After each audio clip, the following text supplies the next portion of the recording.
Skill. Thank you. It is 2:04 p.m. and we will call to order the meeting at the Selkirk Fire Services Joint Powers Board. Kate McAllister, board member Kate McAllister is present and she represents the city of Sandpoint. Alternate board member Mark Croft is present and he represents the Segal Fire District, and alternate Cindy Marks is present and she represents West Side Fire District. And we will stand to do the Pledge of Allegiance, and outgoing chief can lead us. Great. I pledge allegiance to the flag of the United States of America and to the republic for which it stands, one nation, under God, indivisible, with liberty and justice for all.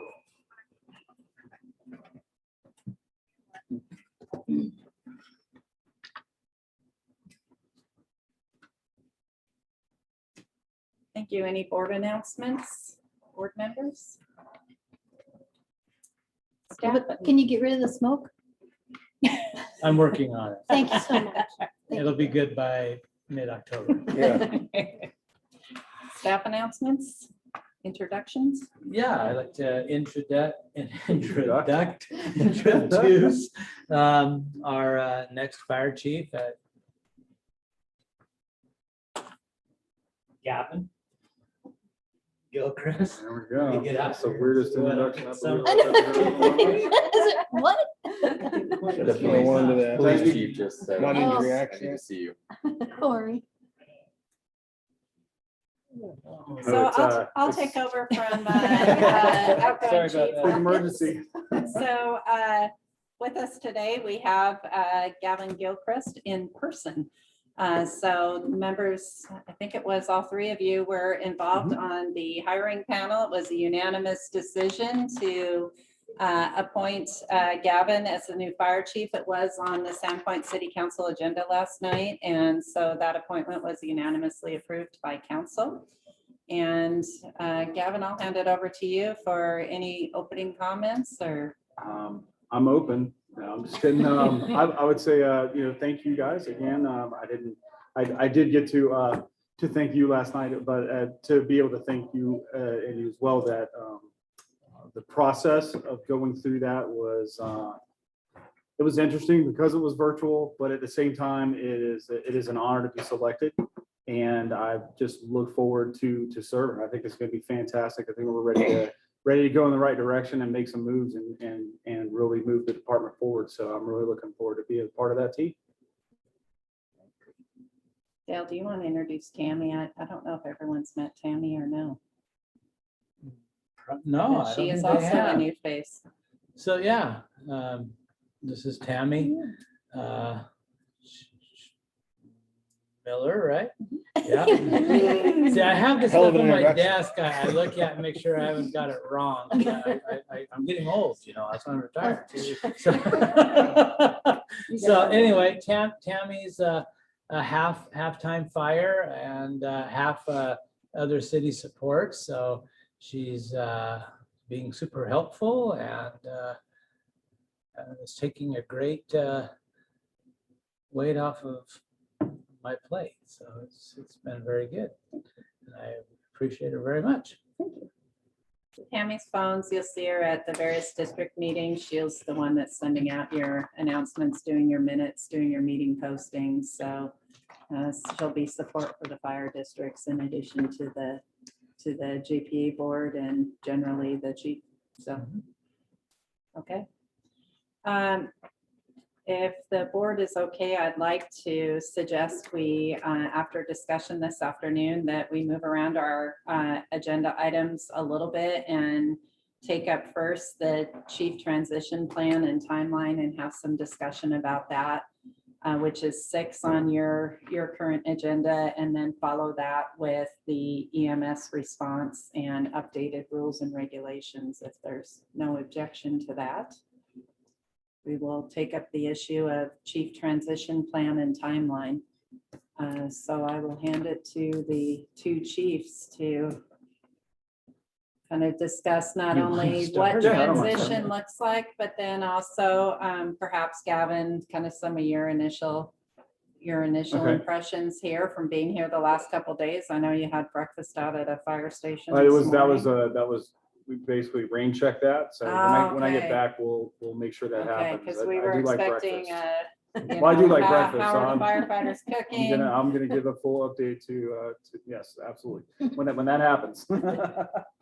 So yeah, I'll go ahead and start off, and then Dale can jump in at any time, just about kind of what we've been doing the last couple of days and what the vision is moving forward to get the transition completed in our timely manner that we've set up with Jennifer, which everything should be done and finished by the end of August.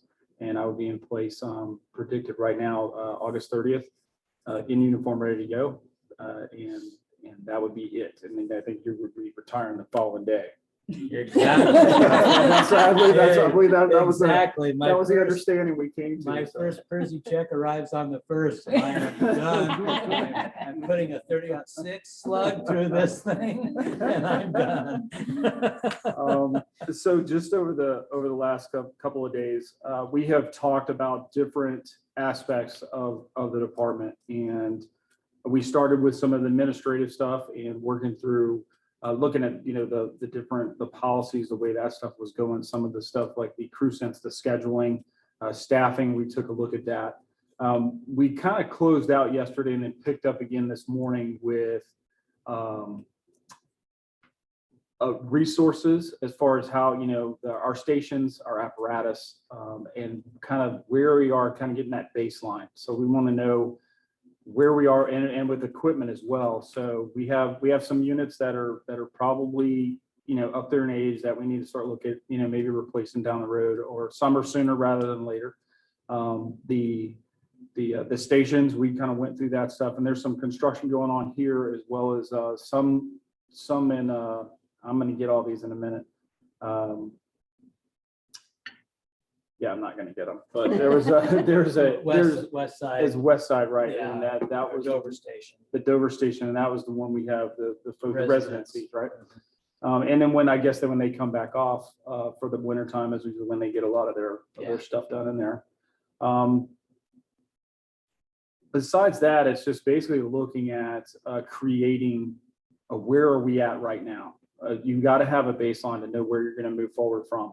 So if we could have an apparatus replacement schedule, but if we don't know where ours are sitting right now, it's not going to help us. And those schedules are they're not hard and fast, because some units are, they get rode hard more than others do, and some don't get much use at all. So it's kind of we go off the year and then we just continue to reevaluate. And it's a dynamic process. There's not a catch-all bucket that says we're going to be here today and next year we're going to be here, because you kind of get into that groove and then something doesn't go right, and it's usually called life, and it happens. So you just deal with that stuff as you go. We talked some more. We kind of finished that up this morning, and I had a meeting with Jennifer this morning, just about kind of some of the aspects that we're looking at moving forward with. And then right before we came in here, we were talking about what is it going to look like once I come back, because there's some more administrative, some of the more executive administrative stuff that has to be done, and it has to deal with financial institutions, getting signature cards and all this, everything else. I'm sorry, we also went over budget this morning as well. I think that was A good we took up the good bit of this morning with the budget. So we were almost done with the facilities and the apparatus yesterday, but it was at the closing bell because we hit a little impact. But we're going to be hooked up with, I'm going to be hooked up with a laptop into the network. So I will be able to be updated while I'm back in Carolina. So, and I'm going to attempt, we're going to do this, try to do the call in so that at least I can attend these meetings, until every other Wednesday. Second Wednesday for the commission meeting. Right. So just to make sure that, we're stay in the loop, because it's hard enough to get brought up to speed, but you don't want to be brought up to speed and then have to re-catch up again. So I think we should have a pretty good handle on that. And then if, things change along the way, I think we can, we're just a phone call away, or, emails or whatever. getting copied on some of the emails of some of the operation stuff that goes on, just to kind of stay in the loop. And I think it's going to work out. It's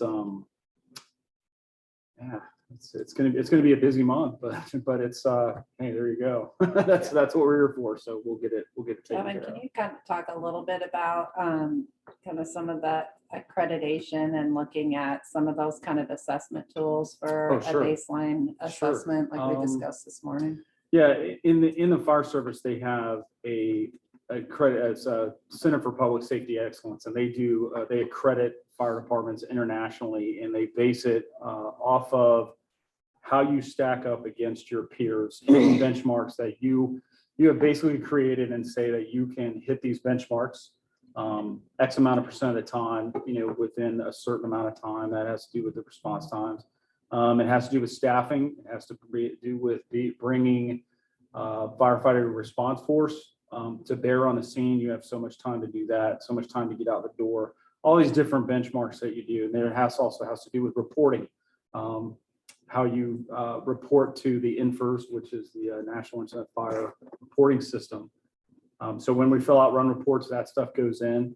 And it takes all these different criteria, and as you go through and you're meeting these criteria, it gives you a really good idea of where you sit as a department. Their biggest self-assessment tool, if you will.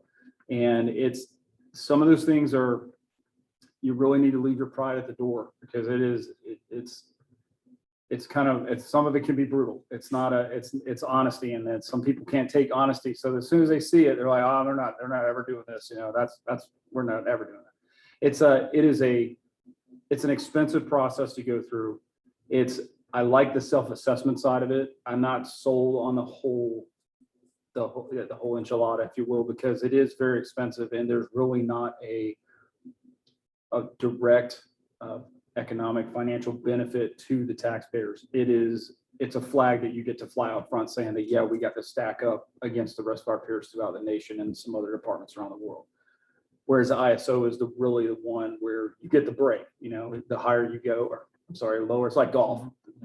One is what you seek, but so the lower you can get your score, the better break you're going to get on your insurance, and that's something that's tangible that taxpayers can really see. So I want to put the focus in on that, but I like to use the assessment tools, the self-assessment tools from CPSE to kind of get where you are, and using that data. A lot of it is we had to talk about the data, but it is a lot that is based on that. So when you're pulling it, you don't want the garbage in, garbage out. So, and we had kind of talked about that a little bit before, but it's worth going through that side of it to at least get where you are, get a better understanding of where you're at, help out with your strategic plan, which we had talked about earlier, because we all want to be on the same page. We don't want to be on, there is a strategic plan, and then the fire department is out doing their own thing, and it's not. We're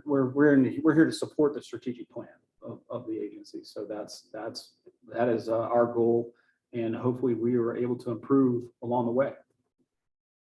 So that's pretty much that. Right. Any questions? No. So Gavin will be finishing out the day with getting a computer, and then for the 3 agencies, what we're doing, we've got at Sandpoint, we've got a few employees that are in this status of this transition. They come in, spend time here, and then they're back off, but doing stuff for us. So he'll be in employment status with us, but as an hourly employee until he comes back here. So he'll do a timesheet for the hours that he's working. Those will be shared across the 3 agencies as we're getting him up to speed and transitioning with Dale. So that's the plan going forward on that front. So next item, Bonner County EMS response. Jeff Lindsay from Bonner County EMS contacted me. I think it's been a couple months ago since we had this conversation, myself and Chief Hopkins, regarding coordination between EMS as well as our fire service and EMS agency shared services. During times of COVID, We had stopped responding to BLS and ILS calls and were staging within the firehouse. Only if there was needed assistance to try to limit exposure as well as limit use of PPE.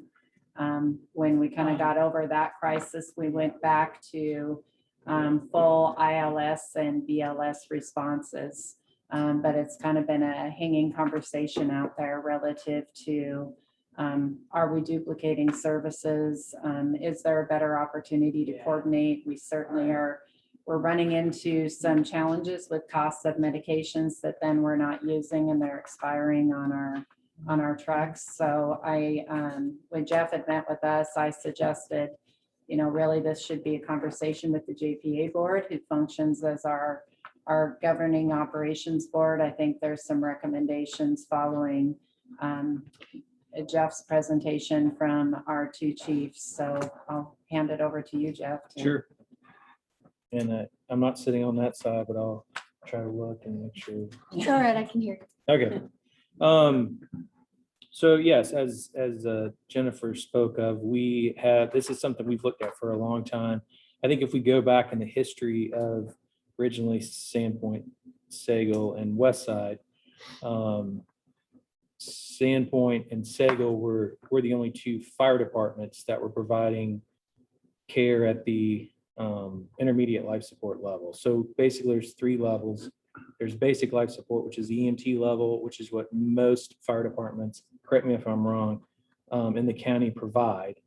And then currently right now, Selkirk provides services at the ILS level, which means that there's stuff that comes along with that. One of the things that comes along with that is, as an ILS provider through the state, you're required to keep a certain litany of medications in stock. Problem is, rules have changed through time.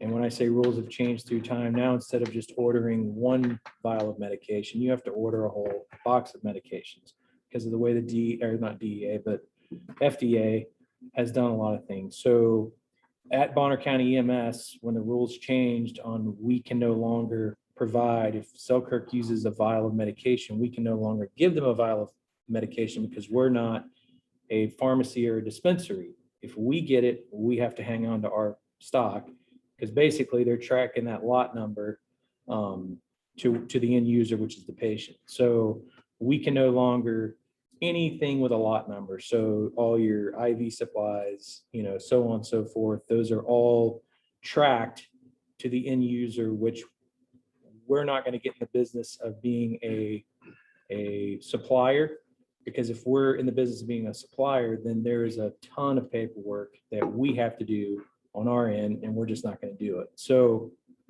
with that said, from the EMS side, if there was a huge clinical significance from fire departments getting on scene, starting IVs, putting in advanced airways, doing all these things, I think that I could, and I think that our command staff could get behind continuing to work with the fire departments to figure out how to, reimburse and that sort of thing. But there's just not, and I think as a board, if you guys were to investigate, and I talked with the new chief and I've talked with Dale about this, but if you were to investigate, look at clinically how often IVs are being used by firefighters, how often these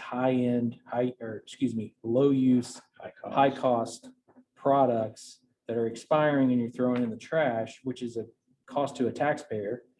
I think you'd be extremely surprised at how often that this stuff is just not getting used. So with our station placement now with ALS ambulances, or with our system going to all ALS, there's a paramedic on every ambulance, plus a paramedic supervisor, plus myself during the daytime. There's a lot of paramedics now in our county that are available. I don't feel personally, and I don't feel as an agency, that we should any longer be providing, and not providing the medications. But when these medications expire, we're supposed to go and reimburse them financially for this stuff. So we're no longer going to do that. I think that this is kind of a conversation that we're going to need to probably have a little more. We don't have a contract in place currently with Selkirk that says we have to do this. This is just something that was a handshake agreement a long time ago, and we've just kept on doing it. So I'll take Northside Fire as a for instance. They run at the BLS level. They use something, we give them, they use an oxygen mask. We grab one off the ambulance, give it to them, and they're taken care of. They're made whole right there. Selkirk is a whole different animal. They have all these meds on the shelves that are expiring and they're throwing in the trash, and then we have to reimburse them at cost for those. And Alan's got some, you know, some examples of cost. Glucagon, which is a med that Selkirk carries, very low use medication. I would venture to say that in the last probably several years that it's probably not been used at all. These are $200 something a vial, and you're having to order, you know, large amounts of this stuff. IO drills, when you're drilling the IO in somebody and you're giving them fluid that way, those IO drills, it's very infrequently used, but those, just the needle that goes on the end are $200 something. And they So, expire. It's per needle. and they And all they expire. expire They have to carry 3 different sizes. So per the state. this is something that is a cost to our organization. And it's something that we don't feel that, and it's completely nothing against any of the firefighters at Selkirk. It's just the way the system is currently set up, that there's not long periods of time where these engines are getting there, these brush trucks are getting there, and these firemen are on scenes for 20 minutes where they're able to completely, you know, start IVs and do all this stuff. It's just not happening.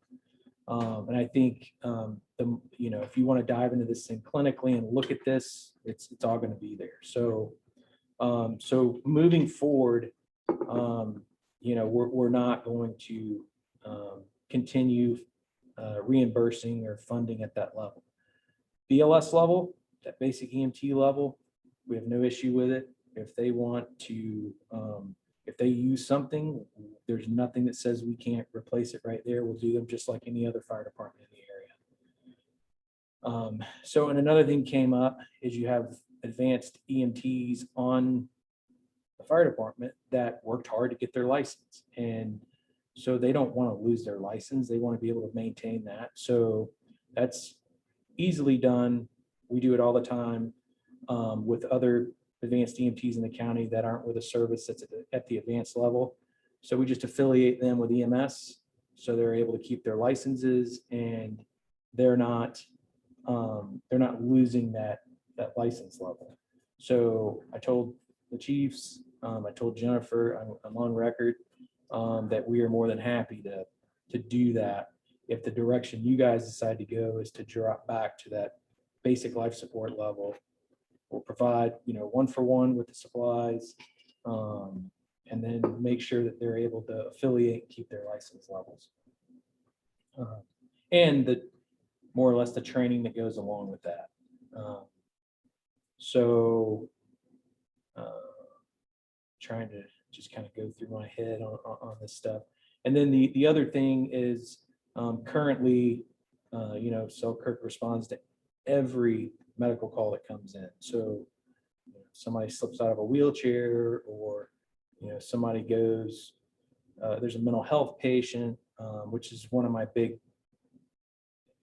the biggest reasons that that I've even brought this kind of is even a thing, is there are numerous times that law will request the medics to come check the patient out. Well, fire has to go too. So now you have a fire engine and medics pulling up to someone in a mental health crisis, and 7 people are standing around.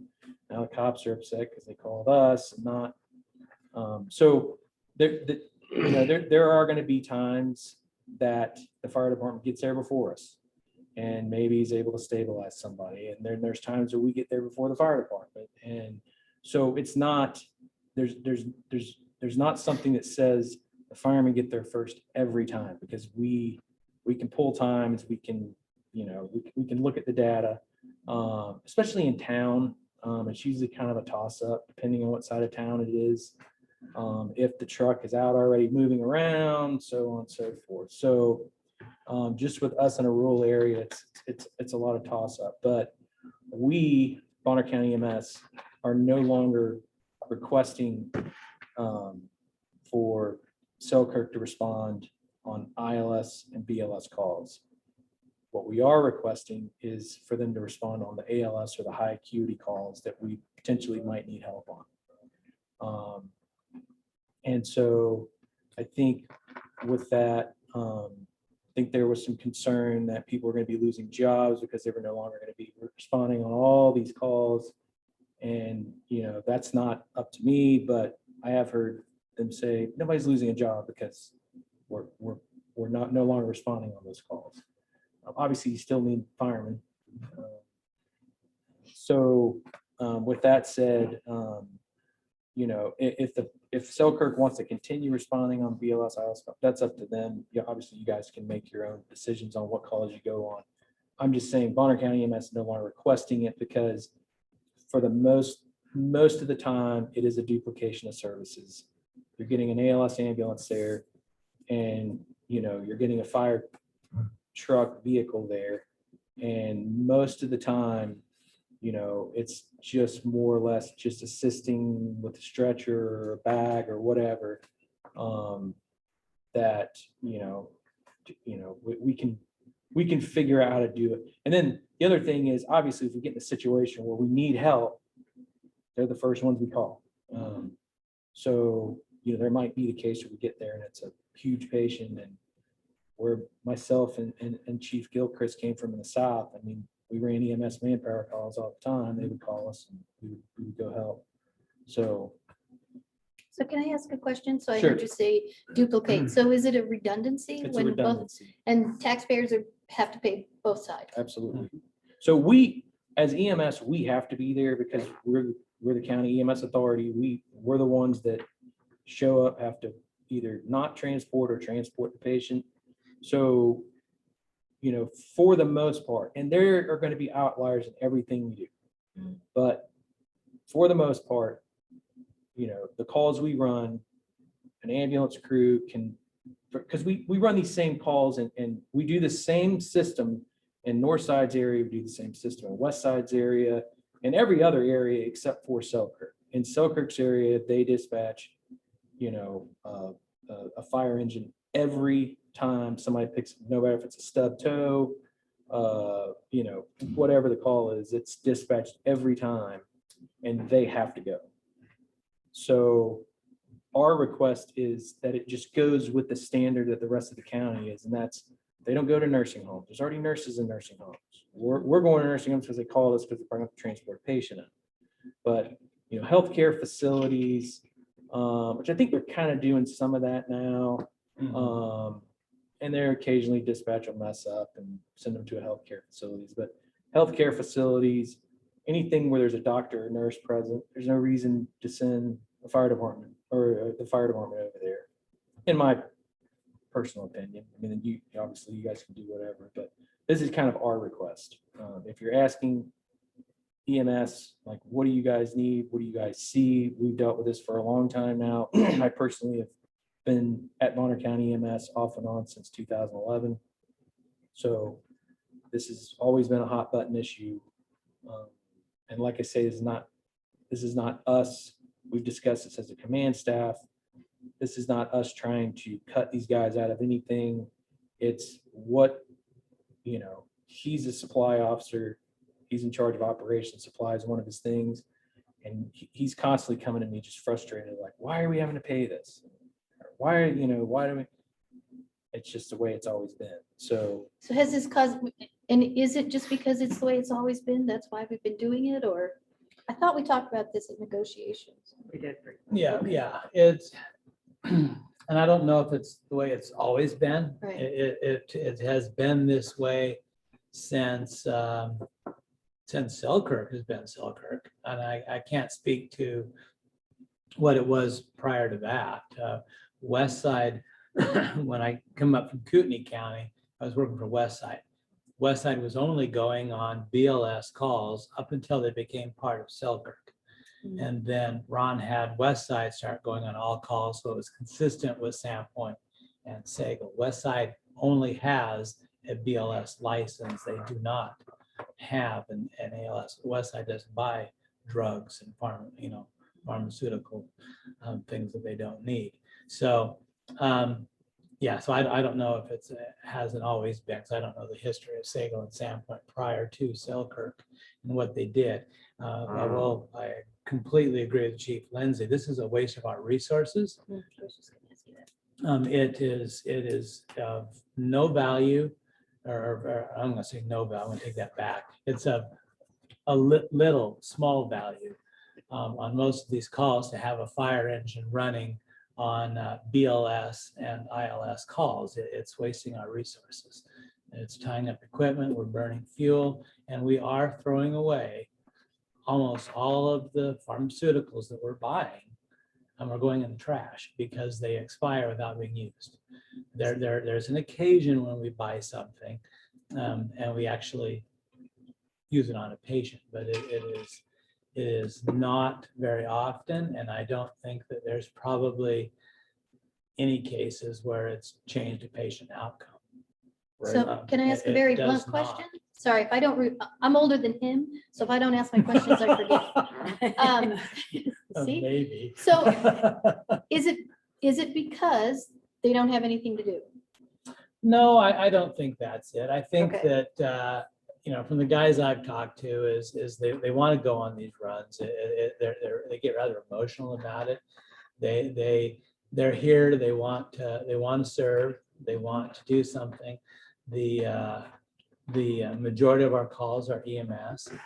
And so if they don't go on EMS calls, the majority of their responses will go away. But that's okay, because like I said, it's a deal where those responses, the BLS and the ILS calls, are they're not changing the patient outcome, and it's costing us money. Right. And not only the financial resources it's costing us, it's tying up equipment, causing wear and tear that's unnecessary. And it's putting, in my opinion, it puts the public and the firefighters themselves at an unnecessary risk when they're running down the highway code to get to a call that the ambulance is already there, they've already dealt with, picking up the patient or whatever. It doesn't make any sense that we're running code down highway for a patient that's Can't get off the toilet. Right. I mean Really, seriously, this is real stuff. calls. Yeah, I And wish I was and- making that up. and More and- frequent than you can imagine. Yeah, and and since we don't have BCs anymore, I've been running a lot of these calls. And in the West Side area, and some of them in Sagal, when they're out on another call and a call comes in for a BLS or an ILS or whatever response, and I'm booking down to Laclede or into Sagal because we got tone, and we got to answer the call because we can't go unanswered. It sends dispatch into a tizzy. And you get there, well, the ambulance is taking care of it. They don't need it. The person fell, they cracked their head, they're bandaged. And I go, wow, okay, well, I just, went booking down the highway code, traffic pulling out of the way. And it was just stupid. It doesn't make So- any sense. How does dispatch work as far as, they're just mandated at this point to send everybody out? No. So my wife's the operations manager at dispatch. So the way that dispatch works is they go off of Selkirk has a response plan, Mhm. and it has been added to and added to. This is before Chief Hopkins' time, but Chief Stocking added to this thing to the point where, and I'm not making this up, if a car hits a tree, that automatically gets 3 stations responding. And it's stuff like that that was just built into where, once, and we laugh on the EMS side because we have to wait until all these tones go off until we can finally get on the air and so they have all these response plans that were put in place prior to Chief Hopkins that they're still running off of, which is why, correct me if I'm wrong, that you're getting sent to you know, a lot of these places Mhm. that used to be, it had to have a battalion chief, or it had to have this, or it had to have that. And so in all fairness, they're doing what they've been told, and it hasn't been updated. So obviously that would be the new chief coming in and going, yeah, we're not doing this anymore. So and then that it gets plan needs updated. revised, and then does dispatch have the capability to say, okay, something happened over here, the ambulance is over here, but there's a fire truck right there, and it can be there in 2 minutes rather than No, 15? No, they do not do that. Not, That would be ADL type dispatching. And they don't do that here. I mean, we do use MDCs and we can see each other on there, but dispatch does not do, they're not set up for that with their CAD system. So basically, if there's a medical call in station 2 or 5's area over in West Side, and then there's another one, then they're going to tone them again. Even though there might be only one resource over there, they're just going to keep toning them because there's calls in their area. And that's just the way it is. And then it's up to whoever is the chief or the captain or whoever's on Right. duty to figure out which resources are going. So they're just throwing the information out, and then we're supposed to. Yeah, so it's, I think too, just for the board members, going back to the study and just something Chief Lindsay touched on, I think there's this fear that call volume generates job security. But I think it's important for us to remember that's actually the job that's being performed that creates the job security, not the call volume. I think call volume has been this kind of boogeyman for years in fire and EMS to help your agency up and show you how important you really are and how busy you really are. But remember the time on task breakdown from the study that we looked at this last spring, right? Last winter, fall, whatever. The folks that ran the study didn't even really account for the EMS calls as far as the budget went and everything else, because that was a secondary function of the fire service. That wasn't the priority function of the service. So I think even though we might get some pressure from members from our departments, I can't see this changing. It's obviously, it's not going to change our budget. It's not going to change the way we spend money. In fact, I think each department will see a little bit of a financial windfall from vehicle maintenance hours, fuel costs especially, and just time on task, being able to be prepared for other stuff. And like Chief Gilcrease told us during his interview, he's got plans for a lot of stuff to get done throughout the day. So it's not like if they're not running EMS calls, they're going to be not busy. I was just gonna ask new chief, so how do you feel about all this? I think it's worthwhile to just kind of pump the brakes on that stuff. And we have, again, in our department, we have some things that we need to look at internally. This is going to give us a chance to take that look. I believe that it may not be something that it's a permanent thing. It may be something that we, in a year and a half, when we get where we're ready, we revisit it and we look at it. At that time, as we were talking a little bit earlier, we would have at least a year's worth of data to look at to kind of help. You don't want to make a decision in a vacuum. You want the tools that you can at your disposal. You have at your disposal. So if it gives you just something else to look at rather than making the gut decision right away, it's like, okay, we can suspend that for a period of time. Then we can go back and look at it and say, okay, we didn't really gain or lose anything by doing that. And now you start getting into the economic side, the fiscal side of it. Did we save money by not doing that? Money's never really the end all be all, but again, we only have one pot of money. So you really got to kind of focus and put it where it needs to be rather than just, shotgunning it out and, hope for the best. Hope is not a tactic. It's certainly not a defensible one. So I think it's, from what I understand and from what I've seen, talking with Dale and Jeff and with Jennifer, and just kind of getting the lay of the land, so to speak. I think it's worth our attention, and it's probably worth our effort to kind of suspend that for a little bit, and then we'll revisit it at another time a little bit later on down the line, and let's see if that's something that we want want to take on again. Our mission may or may not have changed by then. EMS's mission may or may not have changed by then. They may be looking at doing some other things. And if we went back into that, that would free up them to do other things. So it's just something, we can take a look at. We all want to get the best and most advanced interventions of the patient in a quick and efficient way. So if this is the way that we can do it, coming from experience, having EMS there and fire there at the same time, and one or the other may or may not have been, needed right away, you're kind of tripping over each other at the call. And it's more of a, well, like I said, I'll take your bag out to your car for you. It's like, I'm pretty sure they can carry their bag out to their car, or out to the bus rather. But it's,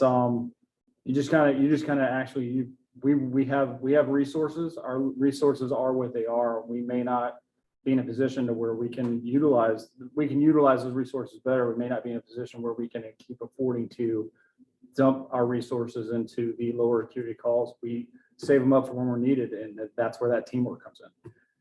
But we can, for sure, we can suspend it and then come back and look at it, at another time, a little bit later down the road. So what do you feel, 12 months, 18 months? What would be a good amount of time? For me, I would say at least a year.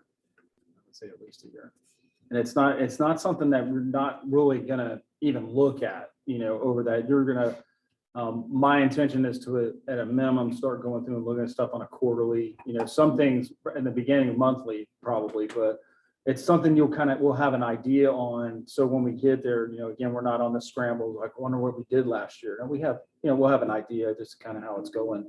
And we can touch base, absolutely during these meetings and say, okay, well, last month we did this and this is kind of what we're looking like. And, we just, that's how we can do it. And to me, and that keeping that open line of communication between us, it's going to make, when we get to that time to really evaluate it and make that decision of how we want to proceed.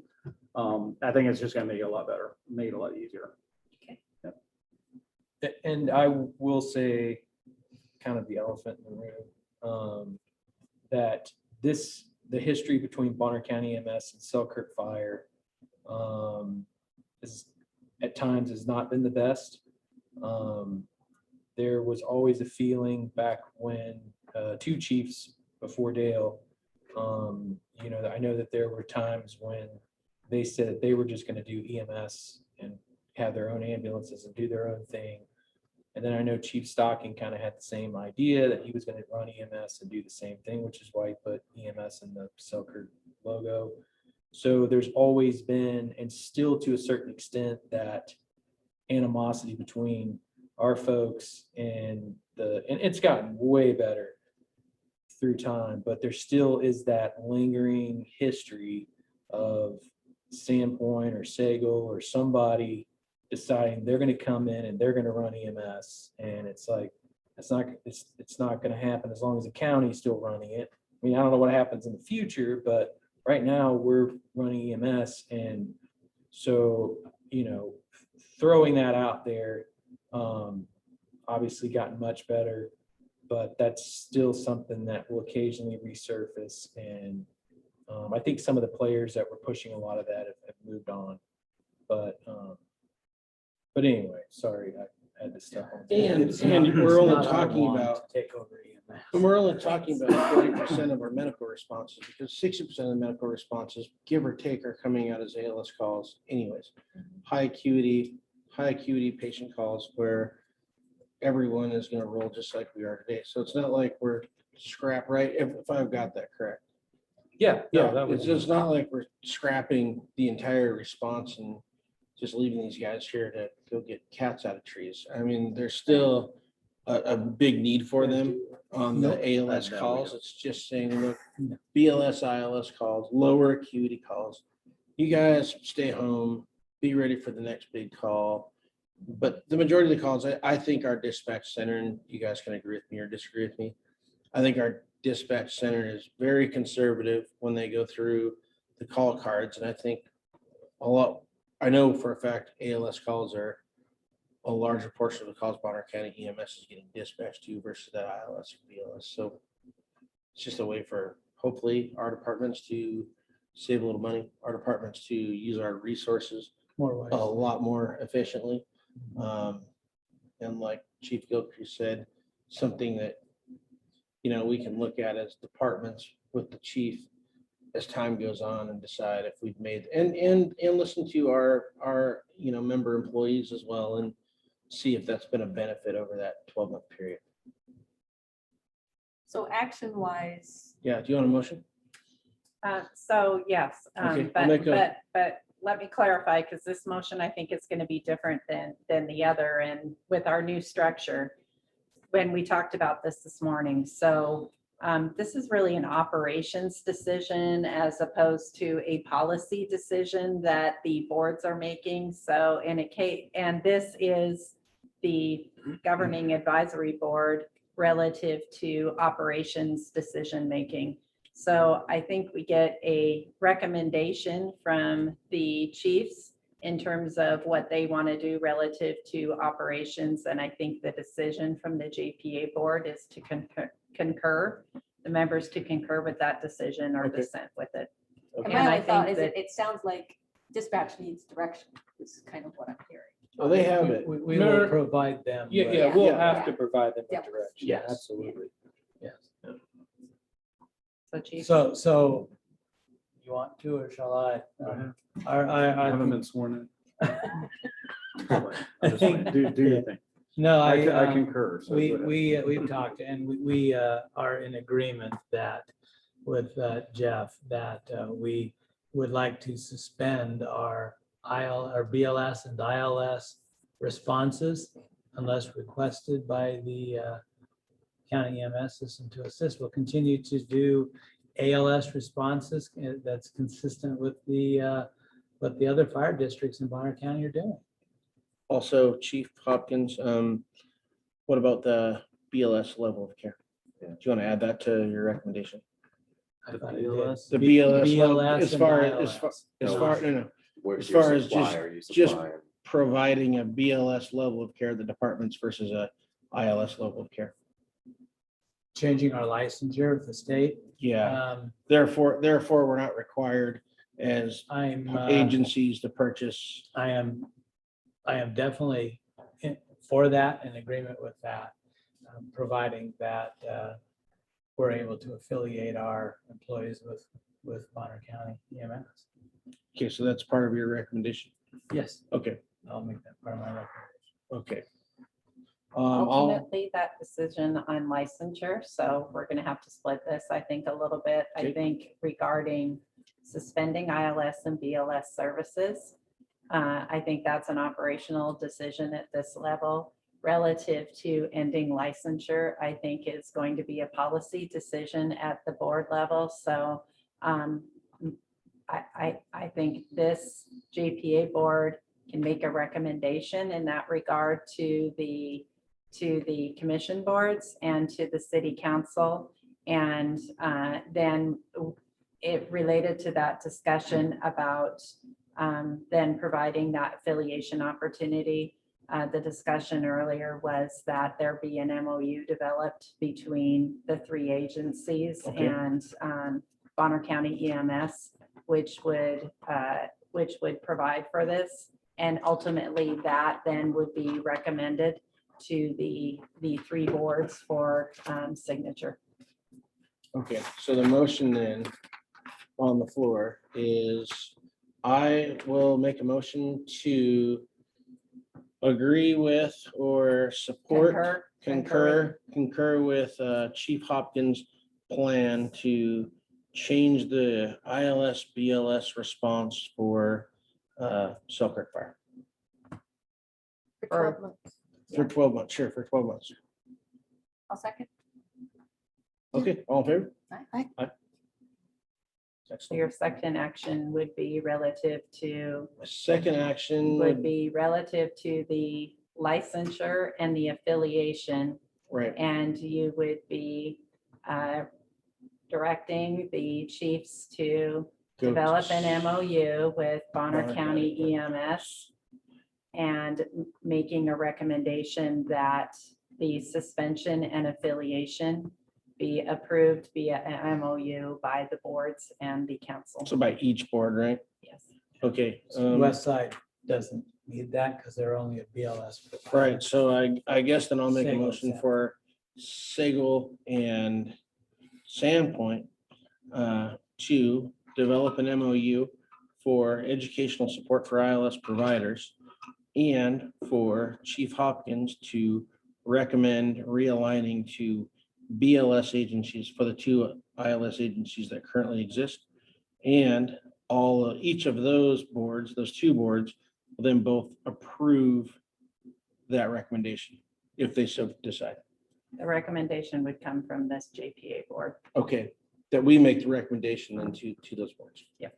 Okay, Second. all in favor? We're gonna get through all of this. I got lost here. Okay, That was good notes. Got three different things going on at once in the head. you did a good job. Thanks, oh, thanks. I run a brisk meeting. Yes, you do. Moving on to our final item on our agenda, updated rules and regulations, and I'll hand that back over to Chief Hopkins. So with the employees all becoming employees of the city of Sandpoint, we had some duplications. We had some conflicts in our rules and regs that are things that didn't align well with the city of Sandpoint's rule and regs. So we have stricken and removed any portion of the Selkirk rules and regs that were covered under the city of Sandpoint's rules and regs. So it cleaned that up. We also removed the battalion chief references and in the rules and regs. And we updated the staffing policy to reflect the current method I'm allowing PTO between the lines with our work groups. We've got the West Side work group, a Sandpoint work group, and then the two Sagal work groups for the Carywood and the Sagal Fire Station. And so essentially what we're doing is West Side Brown's out, so that's fine. Sandpoint, we allow one person to take a day off at a time, not counting sick leaves and cats, things like that. And the two work groups in the Sagal Fire District are the same thing. They're allowed to take one person off. That is a change to the old rules and for staffing policies where we allowed two people off and it didn't matter where they were. We could just have the two off. And what that did is resulted in a lot of overtime expenses because you didn't have two people in Sandpoint or two people in Sagal taking the time off, and that generated overtime requirements. So with the way we're tracking our costs now, we've changed that staffing. We can still have the two off, but it has to be one in the Sagal group and one in the Sandpoint group. So that should eliminate most of our overtime costs with the exception of, injuries and illnesses. And so that was really the only big changes to the rules and regs. So that pretty much sums them all up. So Motion to approve. So you're going to make a motion to recommend adoption by the two districts and city City, council. Yep. I'll make a motion to adopt the updated rules and regulations by the two fire districts, West Side, Sagal, and the city of Sandpoint. All in favor? So what we'll do with this, then they'll go to the boards for approval, and then they'll go to the union for the unions. I read it, didn't look Yeah. crazy. No, it really was just those three things that we modified. Awesome. Adjourn. Yes, with that, our meeting is adjourned at 3 p.m. Dang, good job.